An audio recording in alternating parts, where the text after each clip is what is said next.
think I hear someone. Do you think it is your sister coming to join us?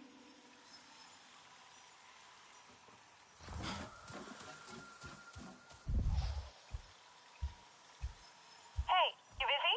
I want your opinion. Knock knock. What? Knock knock. Priya, what are you doing? It's knock knock. You know, you just say, who's there? Alright? Like someone's knocking on a door. Okay. Knock knock. Who's there? I know it's you, though. No. Just play along. Knock knock. Who's there? Water. Now you say water who? Water who? Water, you doing telling jokes. Don't you have more important things to do? Did you cut out? I'm still here. I just said that joke was dumb. But it isn't, right? Come on, help me prove a point. It's great, Priya. Definitely the best knock-knock joke I've ever heard. Yeah? Uh-huh, okay. I am telling her you said that.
I cannot wait to share these gifts of Awa with the rest of the clan.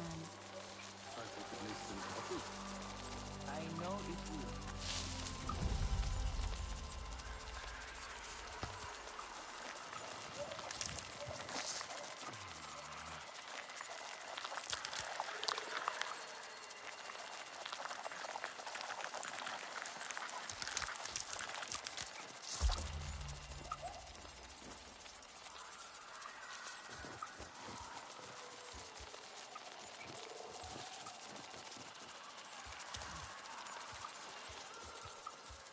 I cannot wait to share these gifts of Awa with the rest of the clan. I hope it makes them happy. I know it will.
Of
course.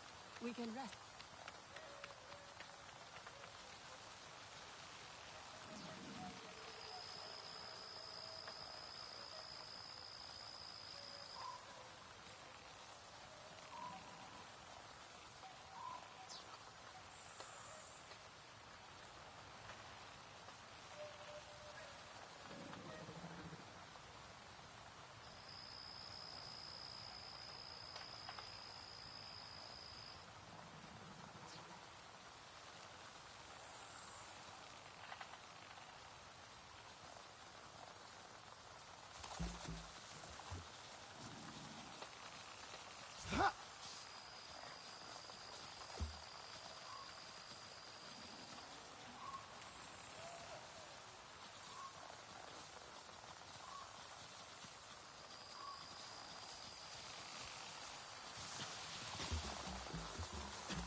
something to share.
Let us not stand around waiting to be caught out.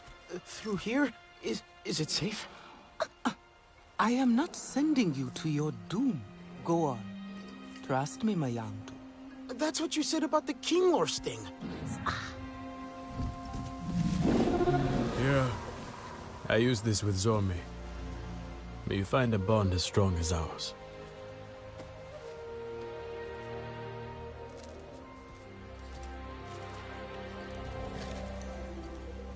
Oh, and my young too. Our hunters always say, do not look down. I suggest you heed their wisdom.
took you so long? I slowed down for you. How did you get up here so fast? Ha! I spent my childhood climbing these mountains. I know all their tricks. You're feeling better then. In body, not yet in spirit. She looks a little skittish. It is up to her if she chooses you. Hey, did I meet you before?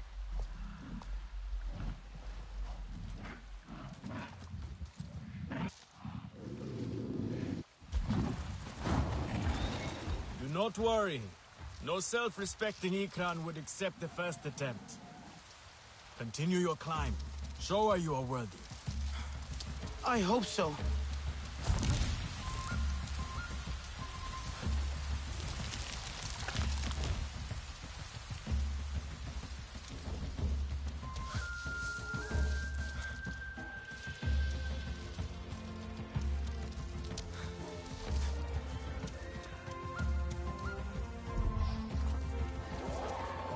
Hey, Priya, you will never guess who I am right now. The Iranahe didn't spoil you in one of their divats, did they? The opposite.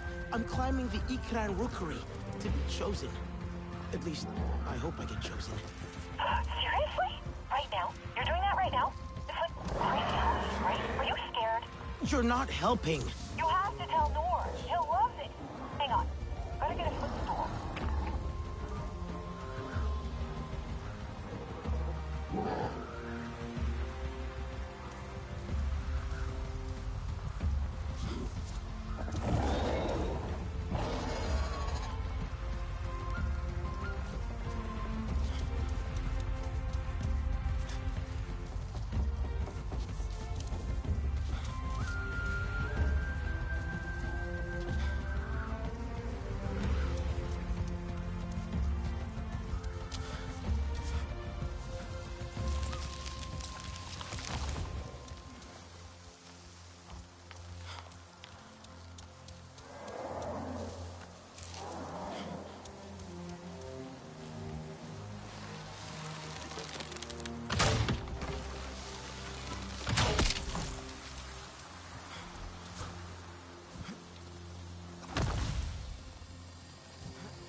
I hope I get chosen.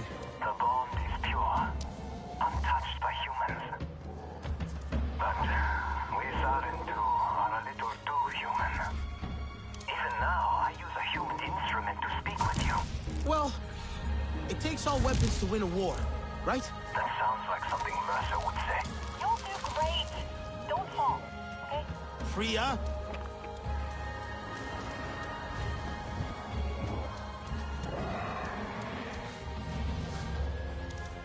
The bond requires trust on both sides. I'm not sure she is ready to trust yet.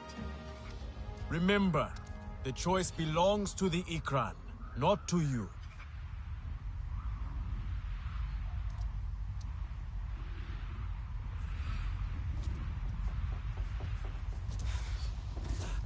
It's okay. I won't hurt you. Whoa! Easy there. No! What am I doing wrong? She is not sure of you yet. Keep going. Maybe she will reward your efforts. I'm starting to feel like I won't get chosen. She is just teasing. Be strong.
Ma'elan, take heart.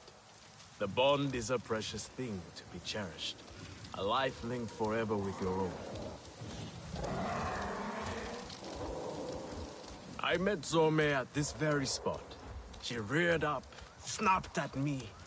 My stomach churned, my palms slippery with sweat. My heart pounding so hard against my ribs I thought it would burst. But her bravado was all for show. Her eyes found mine and my heart slowed. My breath came steady. I knew she would choose me. I felt it.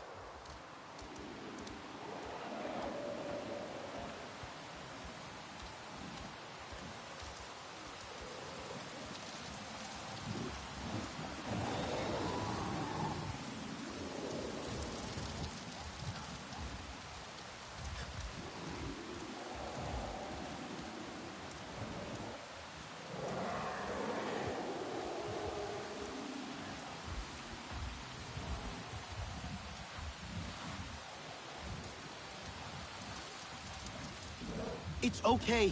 I won't hurt you. You're okay. Don't worry.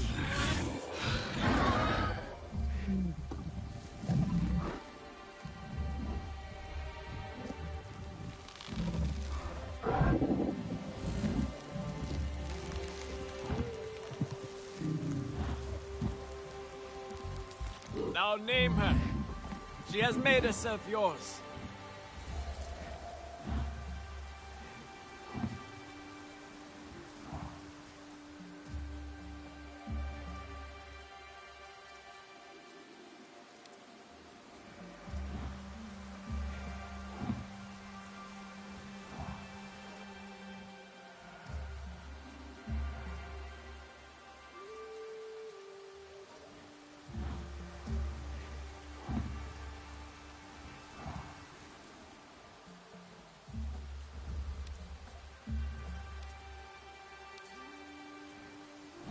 I think I'll call you Storm.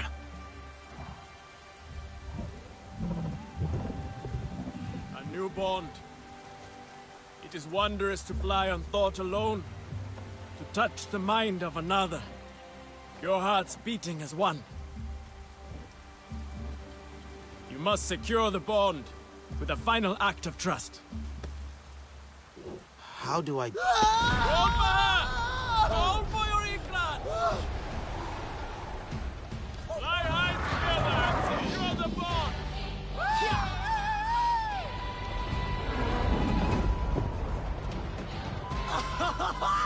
Yes! We did it, girl! You did it! Thank you. Thank you. Okay, let's think. I know what to do. Can you... go faster? Whoa! That's it!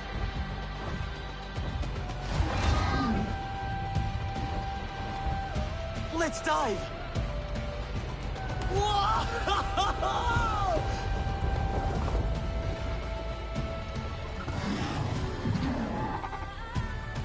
You hungry, girl? You want a treat? You do, don't you?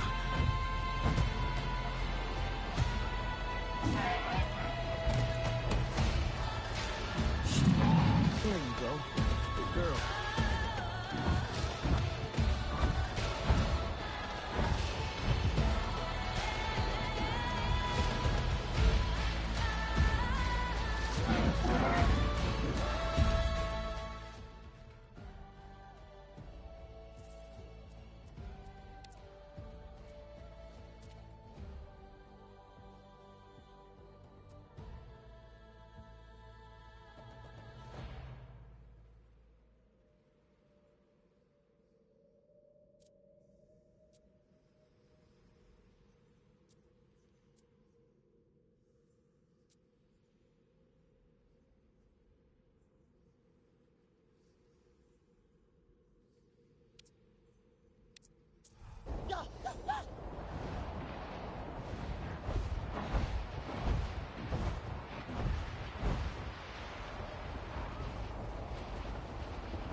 We should get going.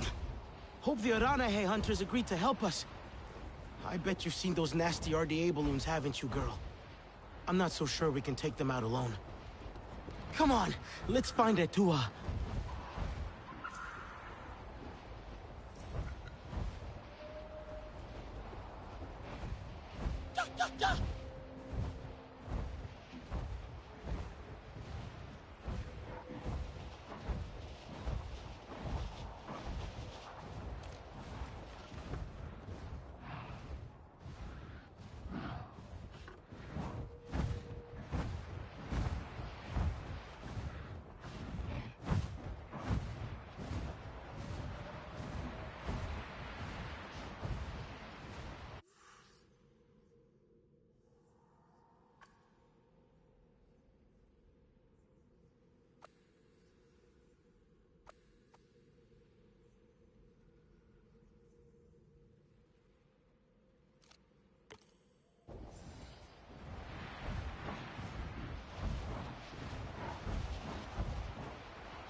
Whoa!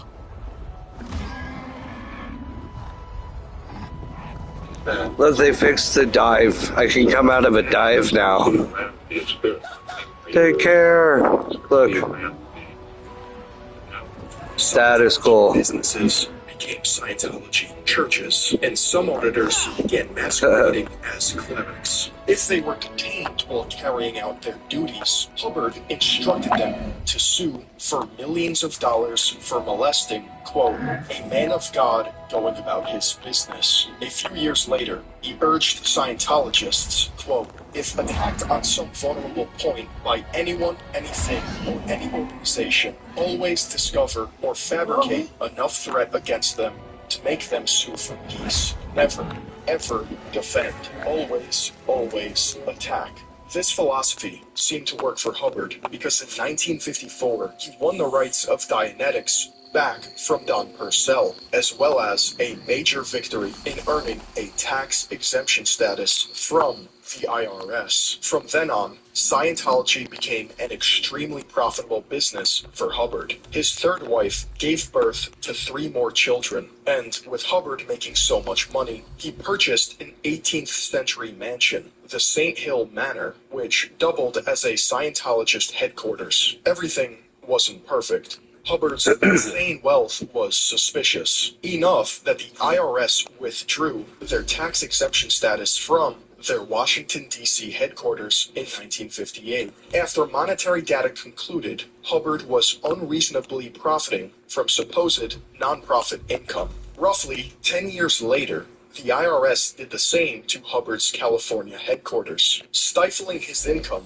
on the basis he operated a commercial enterprise rather than religious. The FDA also got in the ring, choosing to not agree with Scientology's medical claims, seizing valuable inventory from the church, including their infamous e-meters. The church was mandated to label all e-meters as a religious artifact, quote, ineffective in the diagnosis or treatment of disease. The only country to ban Scientology outright was Australia. A few states, such as Victoria, banned Scientology altogether, reporting that the process of auditing involved command hypnosis. By this point, Hubbard hated the United States, or, in particular, any regulation agency in charge of protecting the public. These institutions were simply small hurdles slowing down Hubbard's proselytization. The FDA, IRS, and FBI could not stop them. But Scientology itself is not exactly a religion. Scientology could be called, well, you could call it a religion. Religions.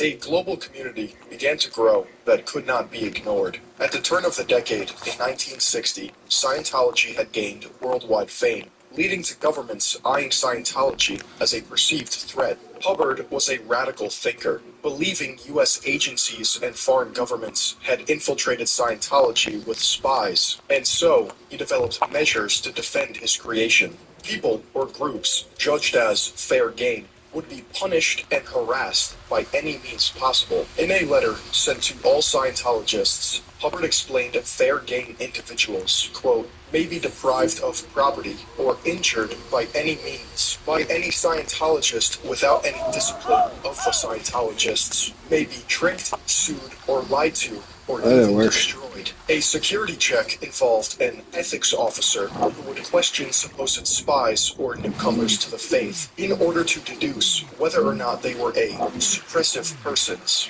There were actually different types of security checks, ones designed for staff auditors or field auditors, one for children aged 6 to 12, and one that consists of questions that apply to not just your life right now, but countless past lives. Did you come to Earth for evil purposes? Have you ever enslaved a population? Have you ever eaten a human body?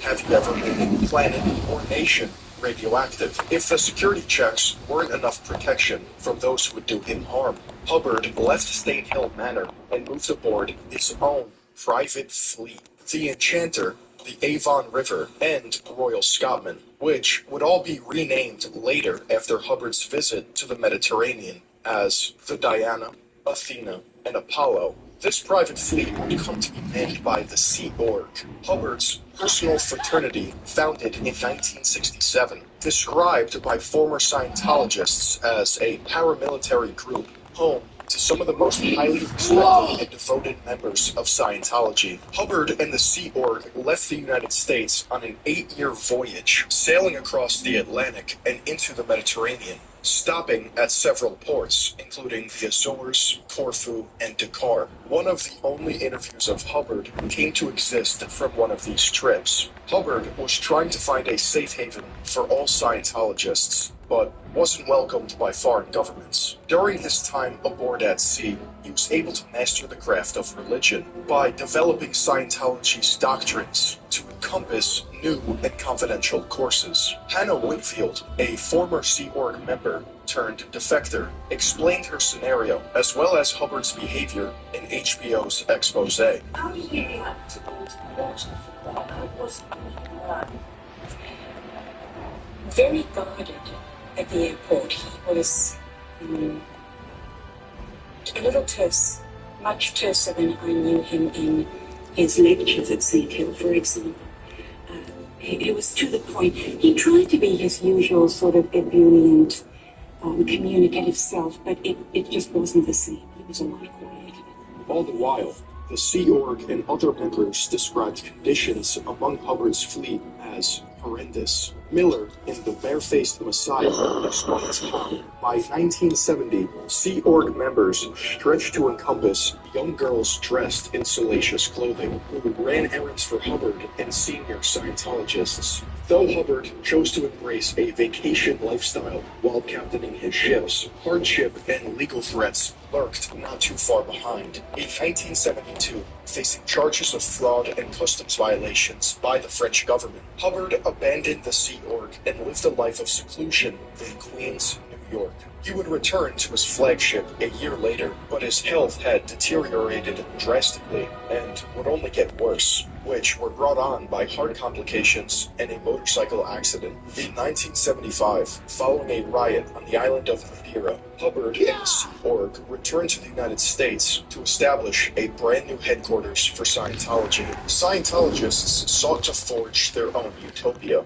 Using a fake name, they bought a hotel in Clearwater, Florida, which steadily grew to encompass surrounding property. They wanted total control of Clearwater, going as far as to have a code name for their operation, Project Normandy. Clearwater Mayor Gabe Cazares called Scientology's arrival the occupation of Clearwater. According to the Clearwater Sun, in 1976, residents of the city began to notice armed guards patrolling the hotel. Cazares was seen as an enemy of the church, so they targeted him in an effort to trap him in a sex scandal. They also manufactured a false hit-and-run accident in an attempt to discredit Cazares, called Operation Speedy Gonzales. But the mayor was not going to roll over and issued a $1.5 million lawsuit against the church, which halted their occupation. Today, the church has a stranglehold on the entire downtown area of the city, making it impossible to walk down the street without being spied on, harassed, or converted. Hubbard began weaponizing the Guardian's Office, an intelligence agency created within the Church of Scientology to fight against networks of conspiracy against him. The GO penetrated and burglarized a number of government agencies, including the United States Department of Justice and the IRS. After 2 GO agents were apprehended by the IRS in Washington, D.C., the FBI conducted synchronized searches of GO offices. They recovered wiretapping equipment, burglary tools, and thousands of documents indicating potential crimes. The U.S. government prosecuted 10 Scientologists, including Hubbard's wife, Mary Sue, who was sentenced to federal prison. Hubbard remained free, but you're sorry not for to long. stray. In 1978, the French government convicted Hubbard of gaining money through deception and sentenced him to 4 years in prison and a $30,000 fine by today's standards. Hubbard, not interested in sitting in a cell for years, decided to once again hide among the suburbs of California. Hubbard became a hermit, limiting correspondence with Scientology members and loved ones,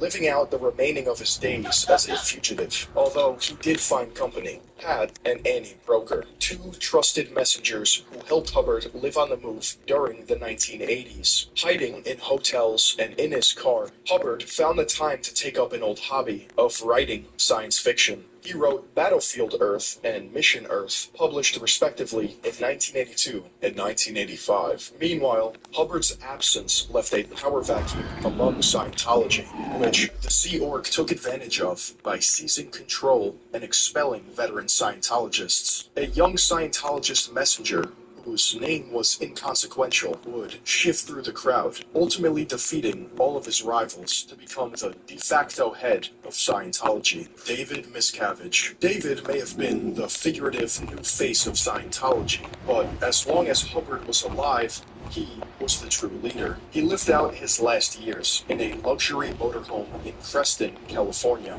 while the public scrambled to ascertain whether he was alive or not. Hubbard carefully managed the church as a shadowy puppet master. Governments and agencies still search for Hubbard, but before they could find and indict him, L. Ron Hubbard passed away on January 24th, 1986. After suffering from a stroke the week prior. After Hubbard's death, Scientology would evolve into a completely different entity, one obsessed with innovation and transformation. It was time Scientology adapted to fit modern culture in the hopes of reaching new followers and retaining its status as an authentic belief system.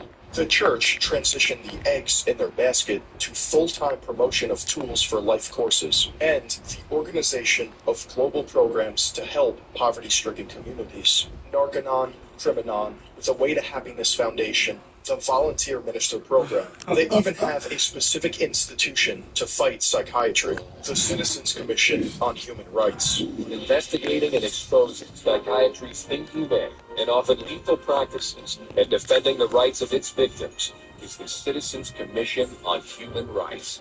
These institutions are focused on drug abuse awareness, rehabilitation, human rights, and literacy, and claim to offer tools necessary to help build a functioning society. Anyone outside Scientology believes these organizations are a public relations stunt, simply acting as institutions to bolster their reputation and feign legitimacy. Those inside Scientology believe these organizations act as an alternative to state-run companies who fail to help their citizens. Hubbard distrusted the government, so must his followers.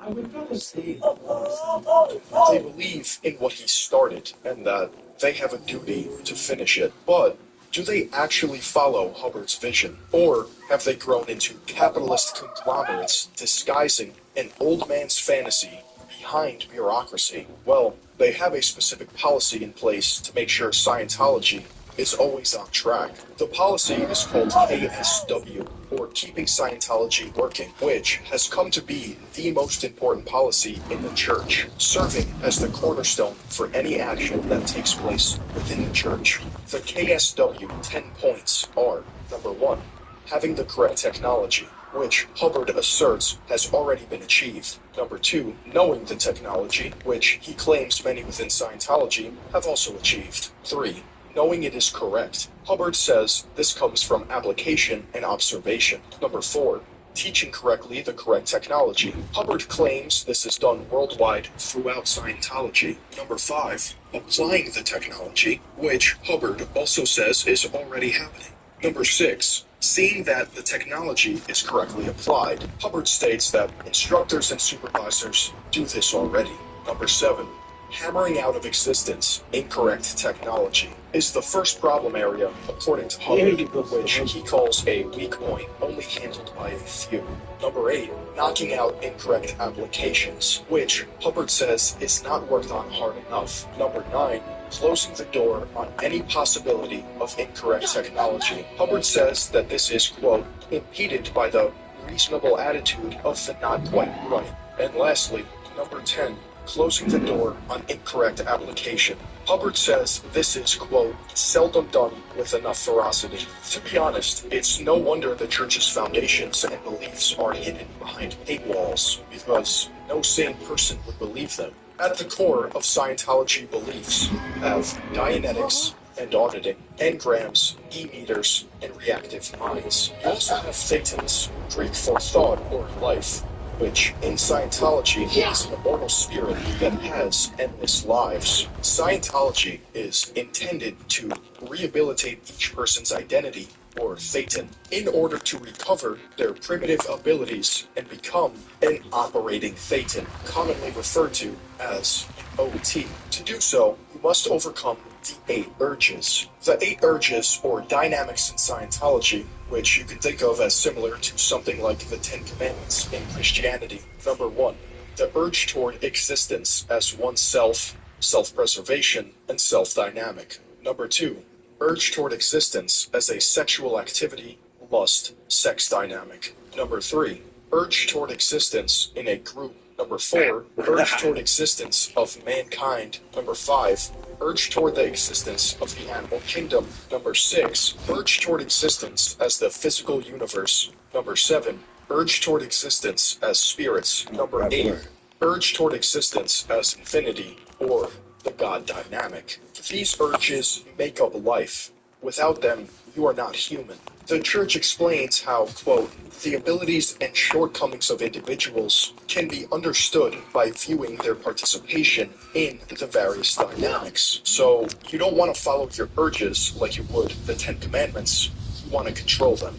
Besides overcoming their urges and session after session of auditing, Scientologists are encouraged to continue up the bridge of total freedom to one day become a clear. None of this is remotely free, and once you've reached the end of the bridge and become a clear, you're not done. There's still money to spend and knowledge to learn. The secret OT, or operating thetan levels, takes place upon Scientology's luxury cruise ship, the Free Winds. The public wouldn't know these existed if it weren't for FBI raids and senior Scientology defectors who've shared their stories.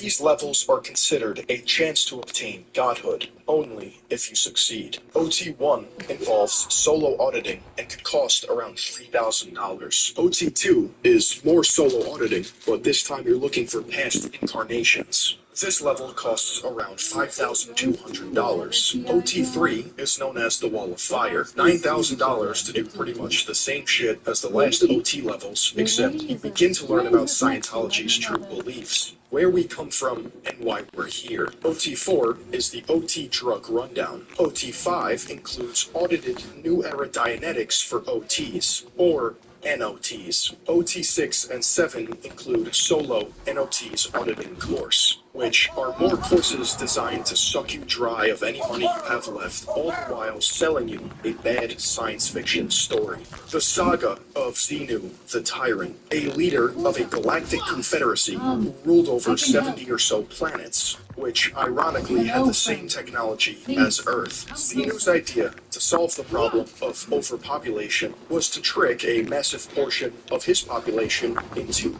tax audits, where he froze them and transported them to Earth in a spacecraft identical to DC-8 Airlines. The people, captured by Xenu, were placed around volcanoes in primordial Earth known as Tijiak, a prison planet in which the people were then to be killed by nuclear bombs. Billions of souls were thrown about the Earth, lost and without bodies. They were subsequently captured by Xenu's minions and forced to endure brainwashing. These souls are thetans, and when humans are born, multiple thetans latch onto your body and infect you with neuroticism. So, humans are not just me and you in the here and now. We are also countless past lives of other humans who have lived before us, as well as human beings who were massacred billions of years ago, whose scattered souls or thetans now search the earth in hopes of tainting humanity. It miraculously doesn't end there. There's stages above the OT levels where you are no longer an operating thetan,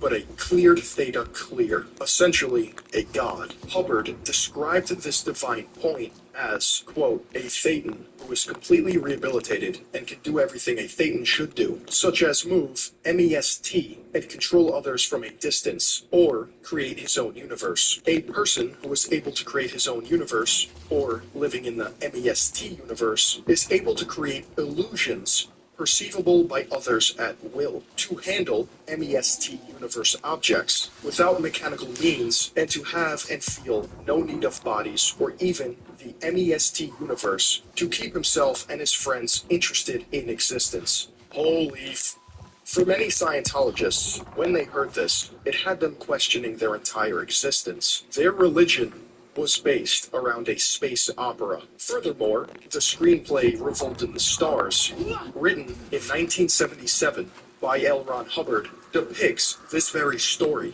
Why Hubbard would release the secret level of OT3 to the world is unknown. Maybe he thought Scientology mythology was good enough to be a film.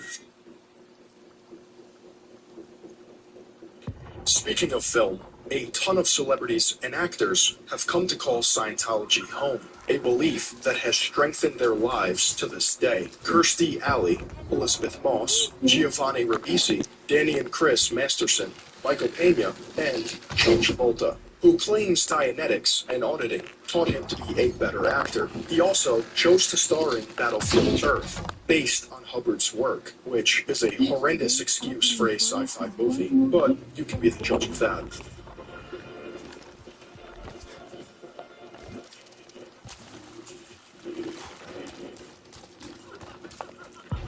Thank you for this gift.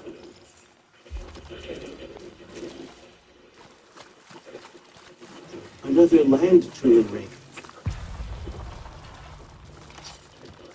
And let's not forget about everyone's favorite Scientologist. No, it's not Tom Cruise, that's too obvious. It's Grant Cardone. I'm rolling the Dynetics Racing team as CEO. I'm a good friend of the driver, and so we mastermind, hey, what is it going to take for us to be competitive in the next one? Can you tell people what facilities?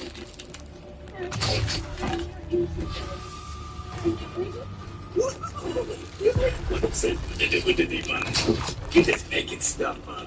They all believe in Scientology and what it has to offer. They have found success by taking courses and progressing up the ladder that is supposedly invaluable to them. Though I wonder what Tom Cruise's face was like when he first read about Xenu. There are other actors who are rumored to have contacted or been contacted by the church, such as Jerry Seinfeld, who once described to the media how a Scientology course helped him to be a better communicator, but he did not pursue it further. Brad Pitt, who had church rumors spread about him when he dated Juliette Lewis, another high member of Scientology. With any religion, there are the few who choose to follow a different path. Mimi Rogers, Tom Cruise's first wife, introduced him to Scientology, but after their divorce in 1989, she would leave the church while he stayed, becoming one of their most recognizable faces. Tom's second wife, Nicole Kidman, got up to OT level 2, but ultimately left the church and split from Tom. Katie Holmes, another wife of Tom Cruise, was, quote, fully immersed in Scientology during their relationship, but describes it now as escaping a nightmare. Katie, as well as Leah Remini, the Queen of Queens, have both been staunch critics of Scientology and its practices, appearing on podcasts or to the media to speak forth about the abuses that take place. When you start asking questions about what you're seeing in the news, which are also not allowed to watch the news or read newspapers, you get interrogated, you get put into a room and put on an actual meter, like a lie detector test, and apparatus, whatever you want to call it, and hands, there's a silver hands connected to a meter, which, Scientologists believe works, and they ask you for your crimes. Why are you asking these questions? You're connected to 2% people who, for the false, their innocence. There is also a YouTube channel, Growing Up in Scientology, hosted by Aaron Smith-Levin, a former Scientologist who updates his audience on all the things Scientology won't let us hear. Who could forget Scientology's very own Kids Bond?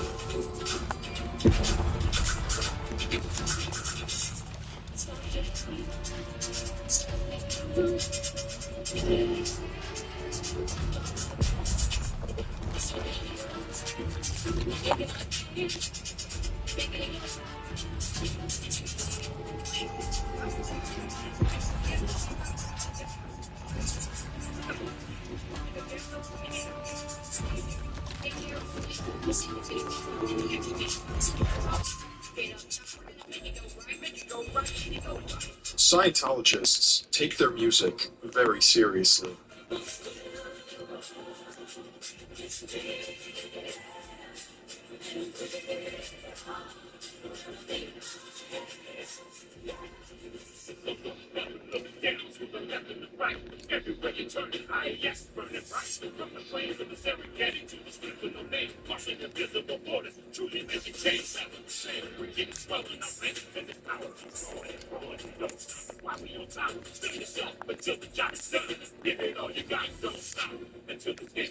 Most importantly, the fact that Scientology almost always inflates their numbers to seem as if they have ever-expanding members and earn more money than they actually do. If you had any doubts, these few celebrities don't come close to acknowledging how many defectors from Scientology there truly are. Jason Buchanan, Sophia Taylor, Amy Scobie, Marty Rathbun, Mike Rinder, Paul Haggis, Alex Gibney, Lawrence Wright, even David Miscavige's father, Ron Miscavige, has left the church. If you ever listened to L. Ron Hubbard lecture,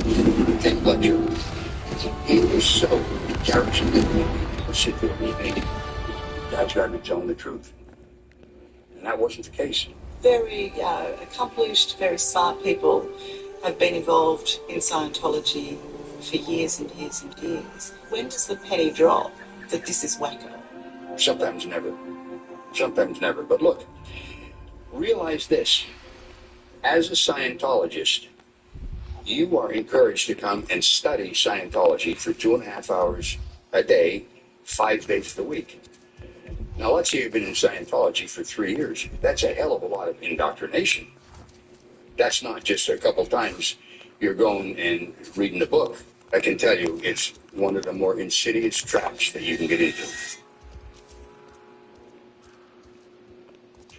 Today, Scientology is mocked by thousands of critics online for the use of their donations and overall secrecy surrounding the inner workings of the religion. However, the world seems to take them quite seriously. When you have enough money, people listen. Like the millions who tuned in to inadvertently stain their eyes by watching Scientology's $7 million Super Bowl ad. An armies, that walls or chains, that fear or bigotry or hate. It has conquered land and sea, vanquished ignorance and intolerance, and expanded our horizons. It has driven the greatest minds in history to solve the mysteries of science and culture and religion. It's a fire burning within each of us with unlimited potential to take us further, push us higher, and bring us closer to understanding the simple truths that bind us all. Since 2013, Scientology has been purchasing Super Bowl advertisements in a bid to normalize their beliefs. Not everyone who sees one of their ads decides to join. That's why the church has rules in place to combat anyone that disagrees with them. They combat anyone that disagrees with them with policies such as disconnection and attack the attacker. Yeah, well, I think, I guess the first thing I would like to take up is the fact that the intro piece, there's no question that there's some controversy surrounding Scientology, but if you want to look at what the real controversy is, there's been stories like this one that we saw here for the past 40 years, and yet during that time period, Scientology has continued to grow. In fact, it's 25 times larger today than it was in 1980. I would just like to take up a few of the falsehoods that are in there, because I think this explains a lot why you have the controversy. I don't know that Scientology lends itself so well to the press. In this instance, we did agree that we would have your correspondence come in, and in fact, he did have unlimited access to the church. But then you get a piece like this. For instance, something that isn't mentioned in there is that every single detractor on there is part of a religious hate group called Cult Awareness Network, and their sister group called American Family Foundation. Now, I don't know if you've heard of these people, but it's the same as the KKK would be with the blacks. I think if you interviewed a neo-Nazi and asked them to talk about the Jews, you would get a similar result to what you have here. These morally bankrupt, barbaric tactics show that the church has measures to eliminate dissent and ensure autonomy over new followers, not to mention the fact that they aren't shy to silence you. There are dozens of deaths associated with Scientology, but the most credible are Ellie Perkins, who was murdered by her son Jeremy after he sought psychiatric treatment from Scientology. Noah Loddick jumped out of a 10th floor hotel window to his death shortly after taking Scientology courses. And the most publicized, Lisa McPherson, who was held by the church to undergo forced isolation as a means to help a psychotic episode. She passed away upon arriving at a hospital, with the autopsy later revealing she died of a pulmonary embolism. The autopsy also included multiple bruises on her body and tissue damage consistent with insect or animal bites. The church even suppressed David Miscavige's own wife, Shelley. After returning from a trip aboard the Free Winds, Shelley's mood was visibly different. Shortly thereafter, in June of 2006, Shelley disappeared from public life. Her mother, Mary Flo Barnett, who was a longtime Scientologist, left the church and allegedly took confidential documents to a rival association, David Mayo's Advanced Ability Center. Vicky Asnaran, a former church executive, explained, quote, "The fact that David Miscavige was linked to Flo Barnett by familial ties was extremely repugnant to him and to his wife. On September 8, 1985, Mary Barnett was found dead from multiple gunshot wounds. The conclusion from the coroner's report reads, the case is that of a 52-year-old woman who died as the result of multiple gunshot wounds which were self-inflicted. The gunshot wound of the head was immediately fatal and occurred following 3 gunshot wounds to the chest, which had produced a very small left hemothorax. In addition, there were 2 recent incised wounds that involved the right and left wrists. 2 suicide notes were left, and the decedent had become depressed following surgical intervention for an aneurysm of the carotid artery. Despite this glaring evidence, Mary's death was ruled self-inflicted, and if it wasn't clear already, it's starting to look like a mob. Based on many alleged reports, if you mess with Scientology money, they will come after you with everything they have. And if they can't kill you, it's certain they'll lock you in years of court proceedings to empty your wallet because they can. They have an army of dedicated soldiers who are ready to label you an enemy of the church, while Scientology's leadership profits from selling lies. The charity work they do does not erase their sins, nor does it erase the unbelievable space opera paraded at the upper levels for whopping amounts of money. That's the entire meaning of Scientology. Hubbard's vision was not to bring some new moral code to mankind. It was for his own life. Convince anyone who could that he was a perfect man, including his own father. His race to become something no man can achieve led him down a path he could never escape. For the Scientologists who remain, they are living out a doomed man's dream, disconnected from reality and all things that make us human. Accepted. Good Scientology person. Western was able to look at the that they were facing in their everyday life. It's just some sort of hypnotism. No. That's very